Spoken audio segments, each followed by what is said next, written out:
Welcome to Strip Coverlet, where we squeeze the bigger picture out of literature. I'm Adrian Ford, and we're here for another poetry discussion. This poetry discussion comes to us from Robert Frost in New Hampshire. It is the poem Paul's Wife, and Paul's Wife is a poem that takes about 5 pages. So we're going to go ahead and get right into things before we talk about the what's going on here. And what's going on here?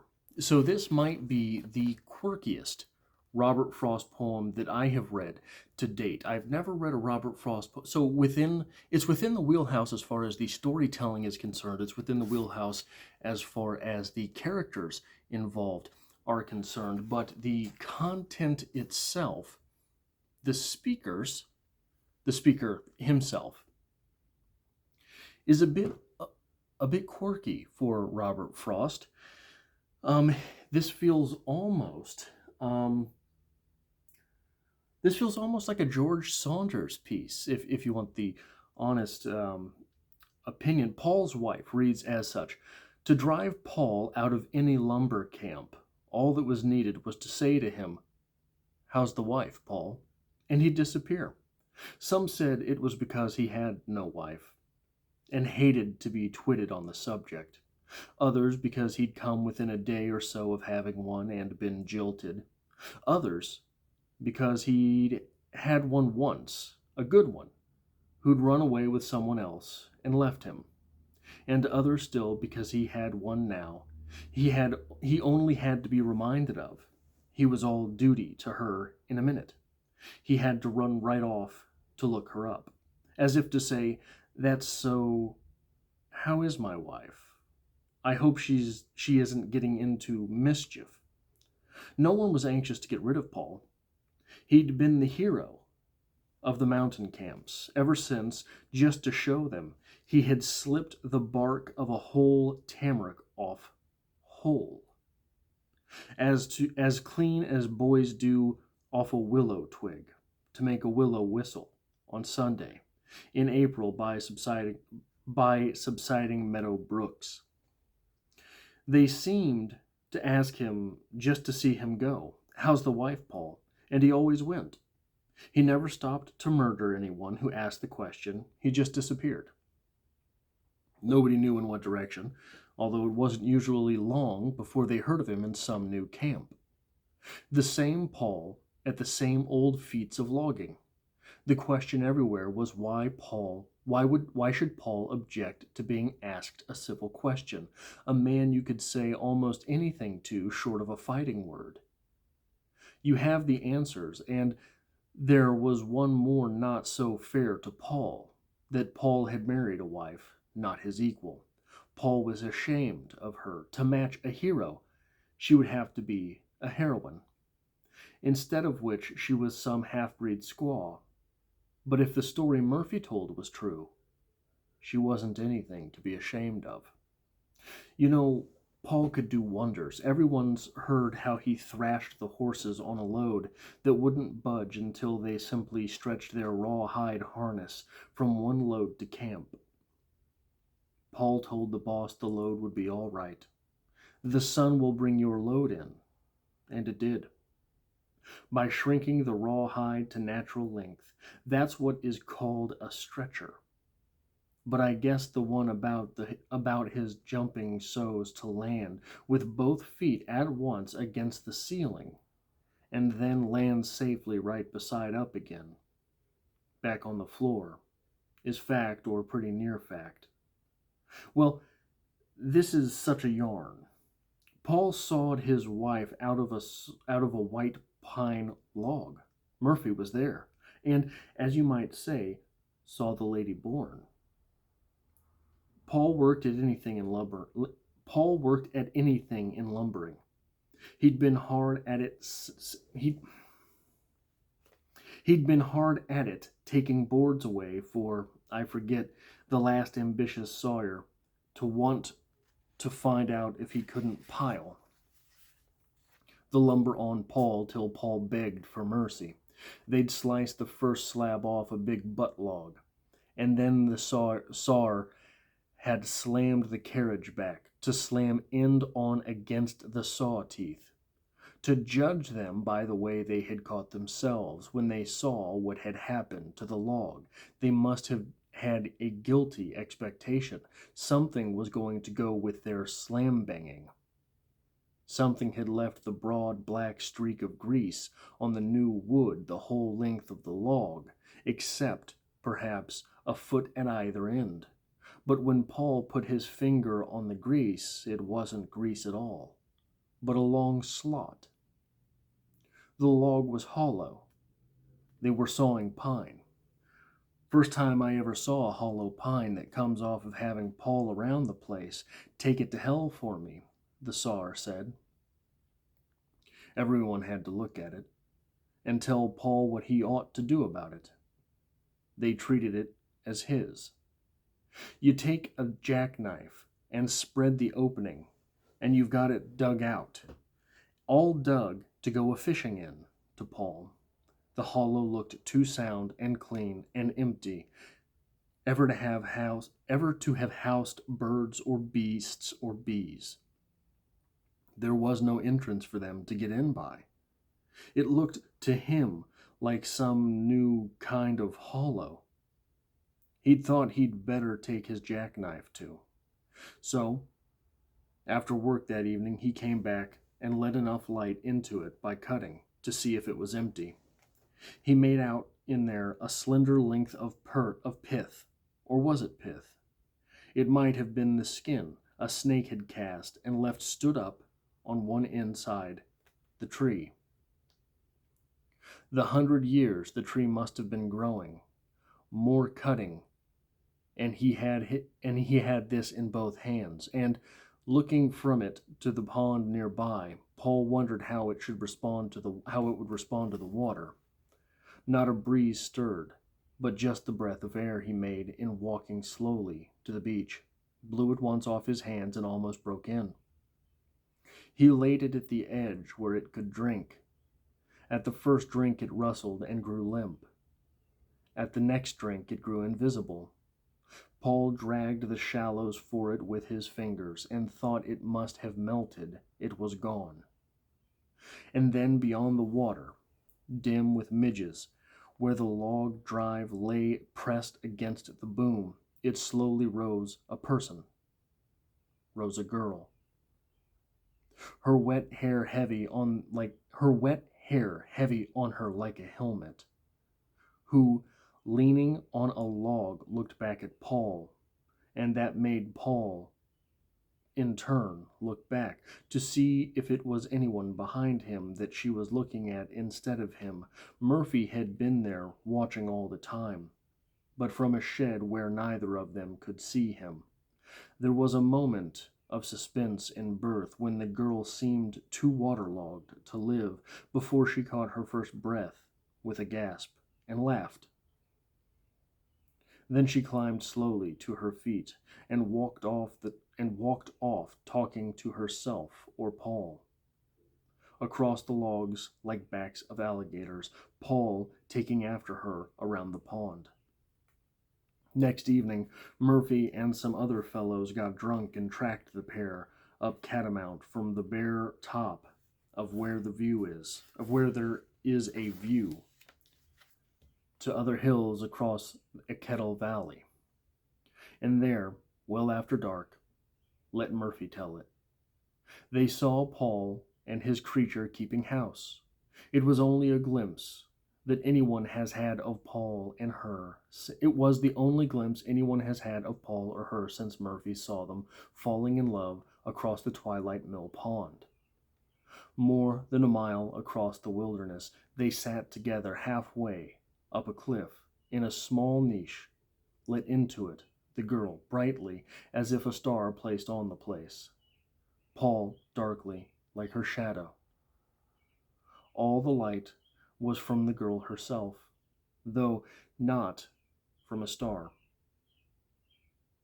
as was apparent from what happened next. All those great ruffians put their throats together and let out a yell and threw a bottle as a brute tribute of respect to beauty. Of course, the bottle fell well short by a mile, but the shout reached the girl and put her light out. She went out like a firefly, and that was all. So there were witnesses that Paul was married, and not to anyone to be ashamed of. Everyone had been wrong in judging Paul. Murphy told me Paul put on all those airs about his wife to keep her to himself. Paul was what's called a terrible possessor. Owning a wife with him meant owning her. She wasn't anybody else's business, either to praise her or so much as name her, and he'd thank people not to think of her. Murphy's idea was that a man like Paul wouldn't be spoken to about a wife in any way the world knew how to speak.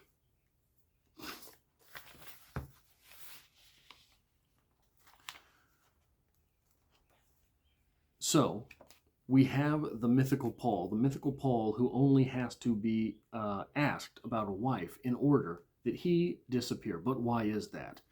Well, there's myriad possibilities why that could be. Perhaps because he's embarrassed of his wife. Perhaps because all he has to do is be reminded of her and he thinks, yeah, no, that's a great question. How is she doing? Let me go check. But and there's more. There's more we're going to get into. There's more possibilities of why Paul would leave when asked about a wife. But the one on which we settle, through the mythos of Paul, the great laborer, which is another subject we'll talk about, the one on which we settle is the fact that surely Paul, the man, the myth, the legend Paul, has a mysterious and mythical wife all to himself. And you don't need to know anything about her. But I want to go back to that list of possibilities at the beginning. There's all these reasons that Paul might disappear when asked about his wife. But there's one that isn't mentioned here. It's possible that Paul's wife is a husband, especially in such a masculine-driven community as loggers, as what it is that Paul is doing, lumber milling and cutting down trees, and he calls it something in here, but I can't remember what he calls them. But logging, when this story was being written, there was no women there. There was no women in town. There was no women. You were transported to a place where there were lots of trees to be cut down, and you did that. And especially in this time, the idea of homosexuality would not have been something to which these people would have taken. And it's telling, very telling, I think, that our speaker here doesn't even invoke that possibility. It doesn't occur to our speaker here. And it reminds me of something else. It reminds me of the injunction on homosexuality in the Bible is something to the effect of, a man shouldn't lay with another man the way he lays with a woman. And that's the injunction on homosexuality. But that leaves out women loving women. And that leaving out women loving women means basically one of two things. One of three things, really, but one of two things. You can't argue to me that there weren't women loving women. There weren't lesbians during the days that the Bible was written. You can't argue with me about that. I just won't have that argument. It happened. It's happened as long as people have been around. So, assuming that is the case, one explanation for the fact that there was no injunction on women laying with women the way they would lay with men in the Bible, one reason for that is that God didn't know about it. God had no idea. The all-seeing didn't look there. He could see it. He just didn't look. Never thought to.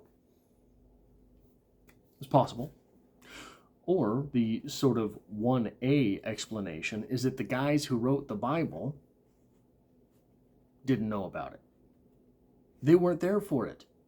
They weren't all seeing. They were the ones putting the words on paper, but they didn't know about it because they weren't there. And the women never bothered to tell them. The other possibility is God's totally cool with it, right? That's option 2. God's totally cool with it. So this leaves us to believe, I think, that the possibility of Paul having a husband never occurs to the guy writing this book. But I think that it's,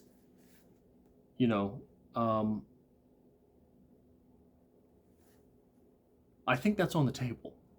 I think that's on the table. If this was someone who did not have a wife but a husband instead, and he was in this hyper-masculine situation with all of these people who would almost undoubtedly have been Christians, right?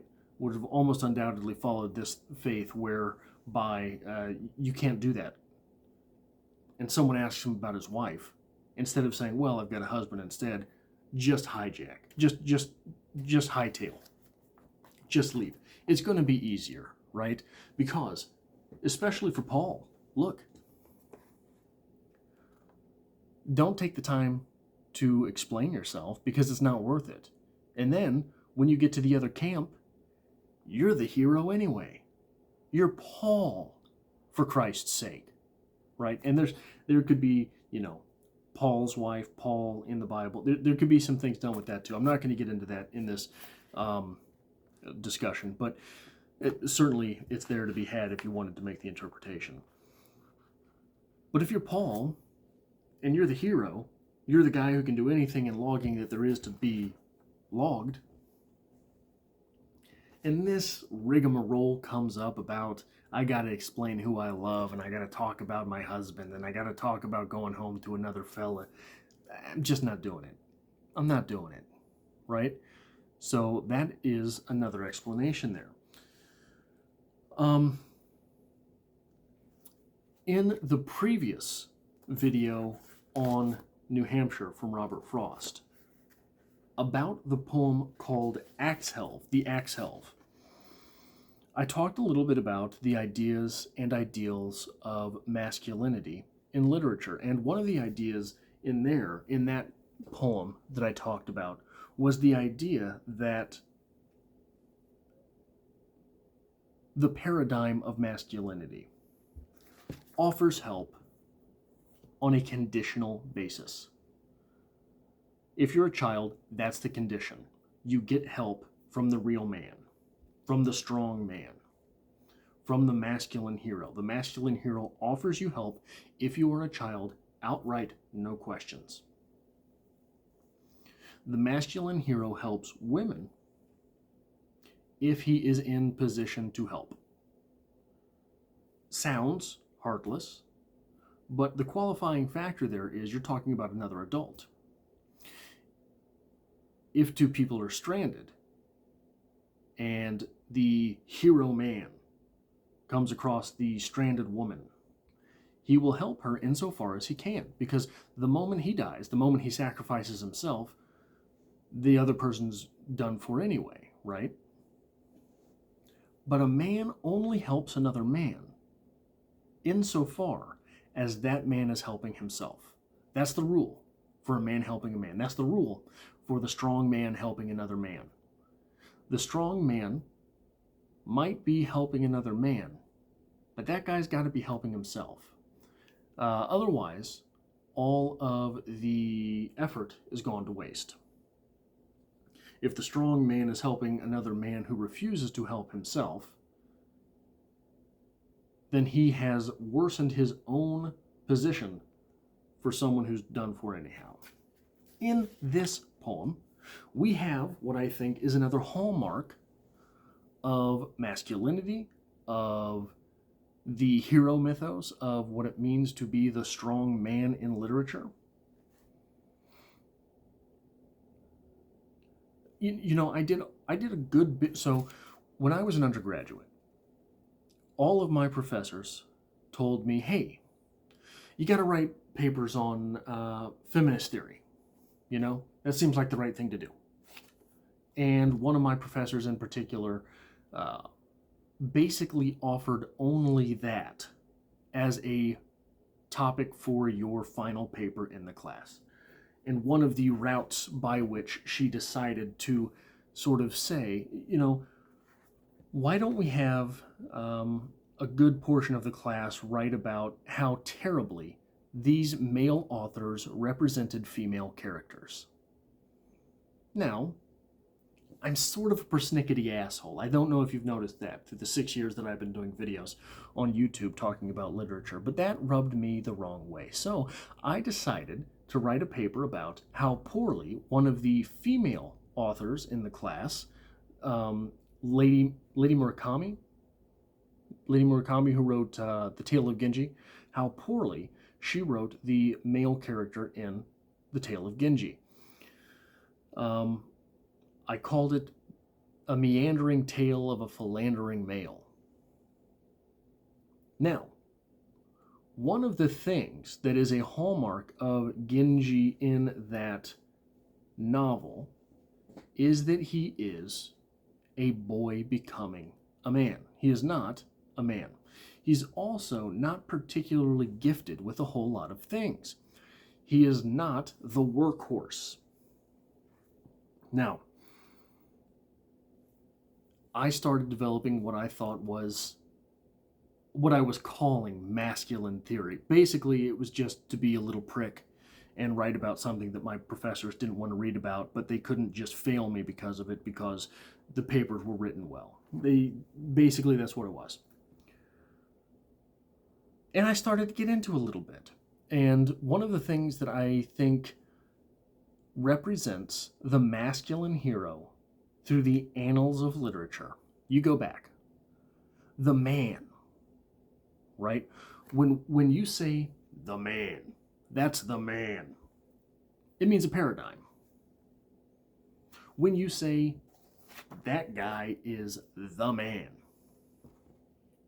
there's things that you mean by that, whether you know you're invoking them or not. So, take a sports reference. If I say to you, Patrick Mahomes, quarterback for the Kansas City Chiefs, is the man, it means he's really good at football, doesn't it? But what is football? Football's his job. When you say someone is the man, oftentimes what you're doing is you're invoking ideas that they are good at their job. J-O-B, job. However it is that this person is making his way through the world, calling them the man means that. Here, so I call that the first law of masculinity as far as masculine theory is concerned. And I know this is sort of goofy to talk about, right? But think about it. Oftentimes throughout history, when you're talking about a hero, you're talking about a man. You're talking about a male.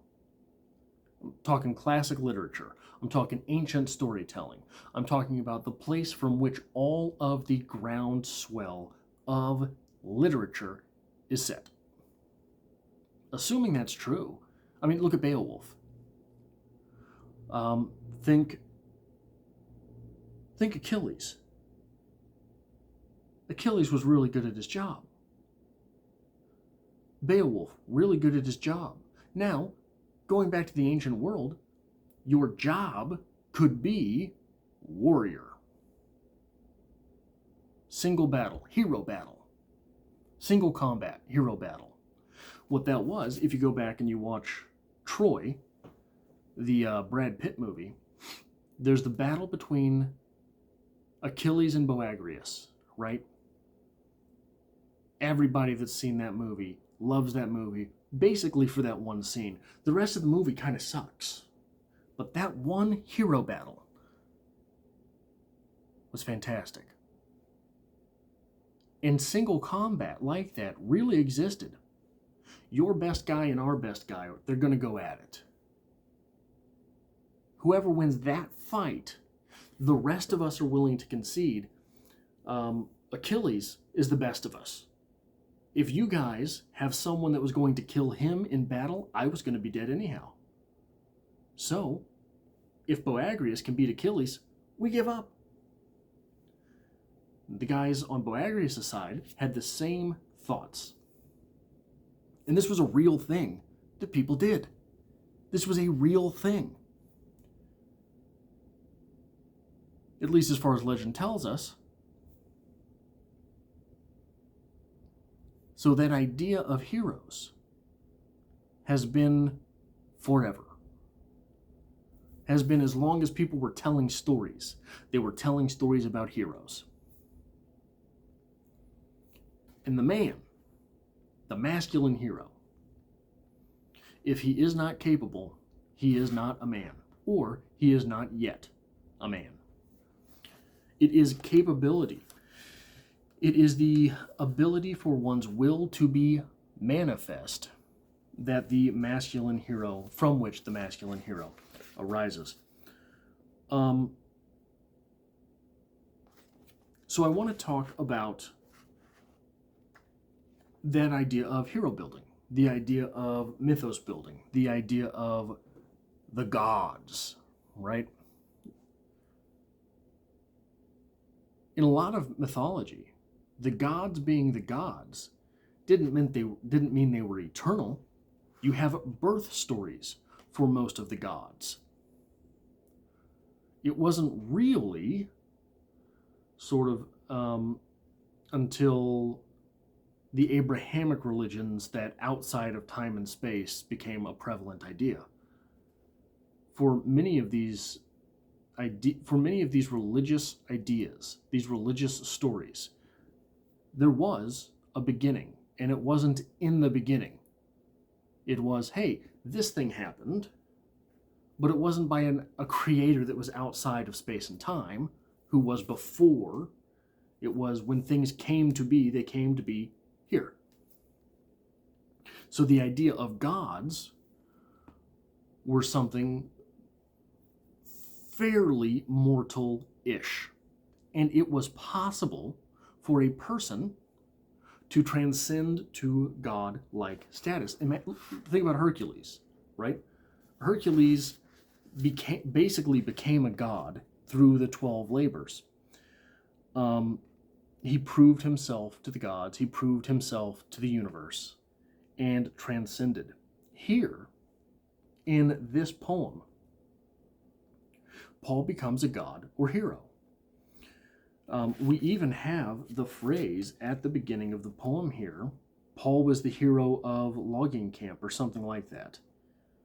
I should have marked it, but I did not. But it was in there. Paul was the hero of logging camp. And it was only fitting that he find a heroine, something like that. Otherwise, he would be ashamed of the wife that he had. And this idea comes back to play in this poem, when Paul does craft himself, basically, a wife that is worthy of the great man.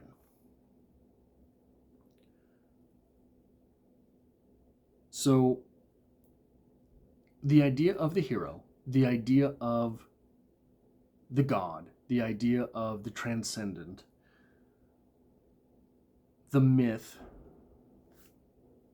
filters down in society basically to what we call the good guy, right? But the good guy hasn't always meant good person. The good guy, like if you think about Achilles, the good guy just meant someone you want on your side.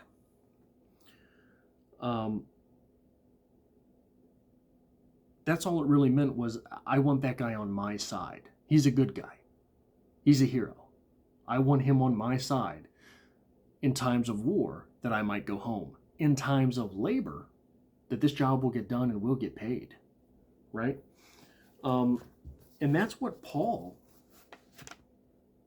becomes a hero of. Paul becomes a hero of work. Paul becomes a hero of labor. Not war or fame or beauty or fortune. Paul becomes a hero of work. Paul becomes a hero of labor. And even when you look at the labors of Hercules, a lot of those were sort of for fame, right? Killing a creature, they didn't have to be killed. That creature had existed and was sort of a pain in the ass, but it didn't have to be killed. I went ahead and killed it.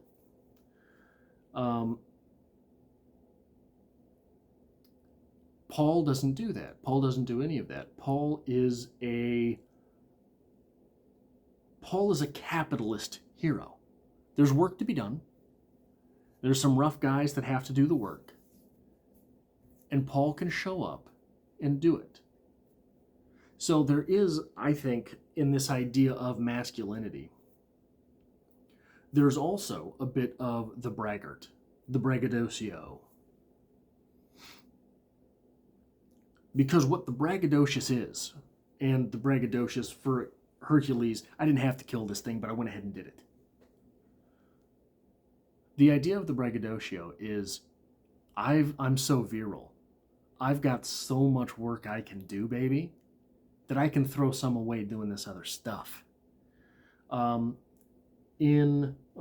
that story? What's the book? The one about the dog.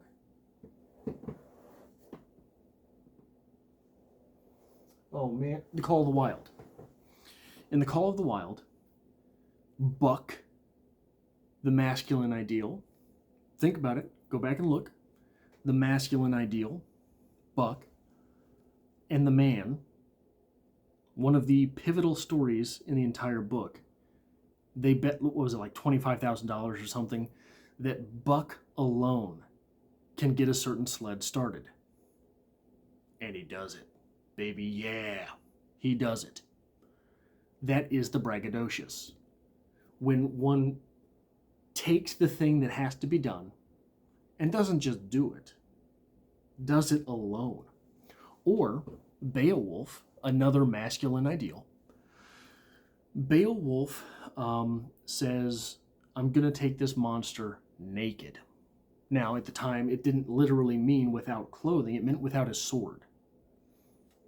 But when he said, I'm going to do it naked, baby, I'm going to do it without any weapons, we're going to go mano-a-mano. Why would you do that? Well, simply because you're so good that you can. Here, Paul has a similar feat where he skinned the tree to prove that he could do it. Again, I didn't. He has the same Paul with the same old feats of logging.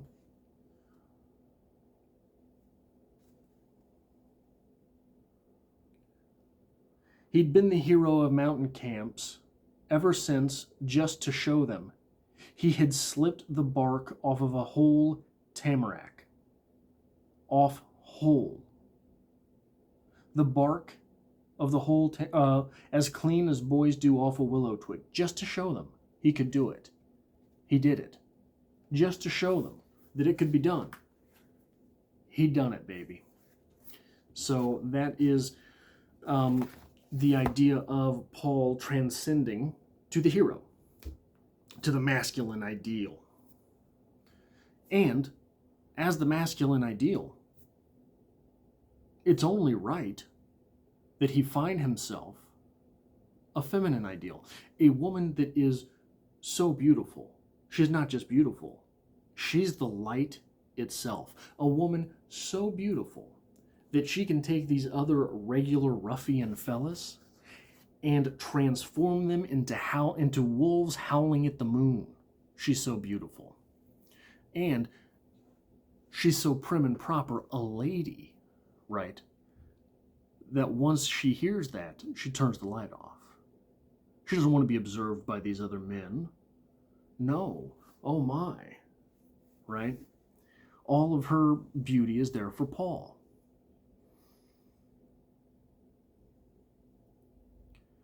And there is, at the end of this poem there,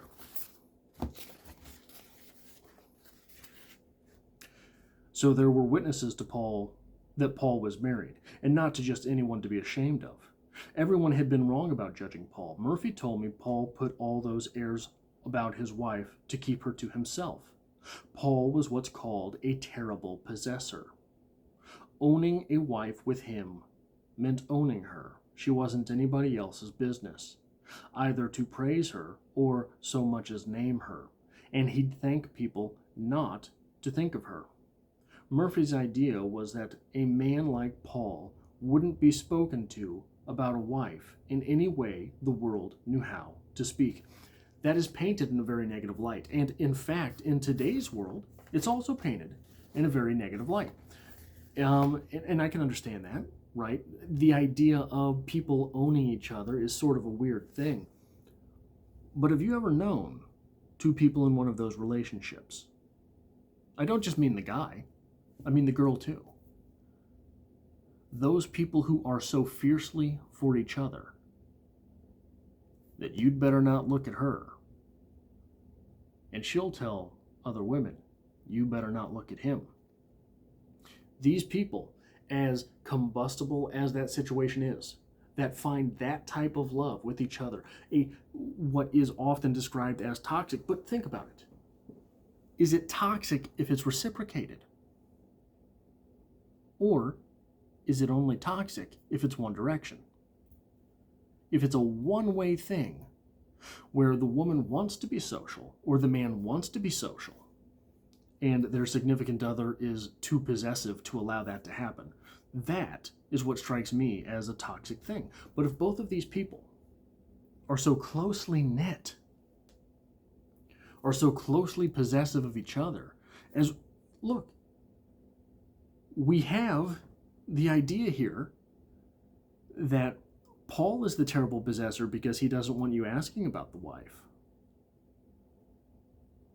But Paul never asks about the wives either. At the very mention of wives, Paul disappears.